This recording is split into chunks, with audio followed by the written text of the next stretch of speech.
近常常咧地动，台南市政府成立危险甲老旧的建筑物的重建辅导团，来设57个工作站，有需要的乡亲拢会当去咨询。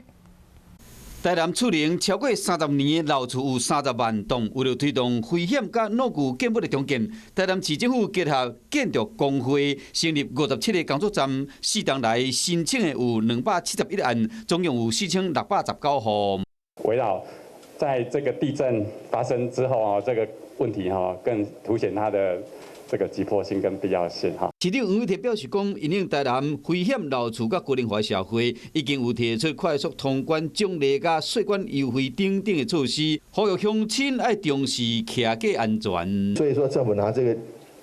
个政策优惠，还有实质的钱来补贴给各位。